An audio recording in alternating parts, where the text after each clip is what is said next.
जवाहरलाल नेहरू कृषि विश्वविद्यालय के पेंशनर एसोसिएशन की आम सभा का आयोजन किया गया। इस दौरान पेंशनर एसोसिएशन के चुनाव के संबंधित चर्चा की गई और इस दौरान पेंशनर एसोसिएशन के समस्त सदस्य मौजूद रहे।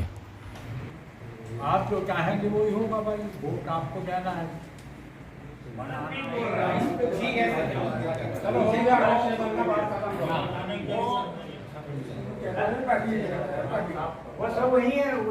के द्विवार्षिक चुनाव को लेकर आज ये आम सभा आयोजित की गई, जिसमें इस बात का निर्णय होना है कि आगामी चुनाव जून माह में रखे जाएं और बाकायदा चुनाव अधिकारी और मतदाता सूची का प्रकाशन किया जाए। बैठक में ये चर्चा सभी मेंबरों ने की है। आज बैठक इसलिए रखी गई है कि 2 वर्ष बीत चुका है। हमारे जो एसोसिएशन का कार्यकाल है 2 वर्ष का है और कार्यकाल समाप्ति के बाद लोकतांत्रिक तरीके से चुनाव होना जरूरी है। तो आगामी माह में द्विवार्षिक चुनाव संपन्न हो, इसी की रूपरेखा हेतु आज ये आम सभा पेंशनरों की आज पेंशनर एसोसिएशन की आम सभा संपन्न हुई है। पिछले दिनों कार्यकारिणी में ये तय किया गया था कि पेंशनर एसोसिएशन का कार्यकाल 2 वर्ष पूरा होने जा रहा है, अतः इसके चुनाव की प्रक्रिया क्या होगी इस संबंध में चर्चा हुई थी, गहन चर्चा हुई थी।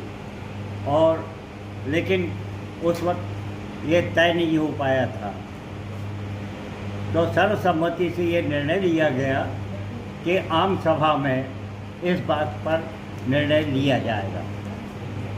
आज आम सभा में सर्वसम्मति से ये निर्णय लिया गया कि चुनाव की प्रक्रिया कैसी होगी। बहुत से लोग इस सभा में उपस्थित थे और उसमें लोगों ने अपने अपने विचार प्रकट किए और अंत में ये निर्णय हुआ है कि पेंशनर एसोसिएशन के द्विवार्षिक सत्र 26 और 28 के चुनाव के लिए मतदान का माध्यम चुना जाएगा, जो निर्णय लिया गया सर्वसम्मति से। साथ ही चुनाव अधिकारी के रूप में विश्वविद्यालय से ही हो चुनाव अधिकारी, तो उसका निर्णय कार्यकारिणी के बैठक में तय किया जाएगा और जो मतदान की प्रक्रिया होती है उसकी प्रक्रिया तय की जाएगी। कब तक होंगे चुनाव? ये चुनाव अगले माह संपन्न होना है। अब ये डेट जो है वो आगामी कार्यकारिणी की बैठक जो होगी उसमें सब तय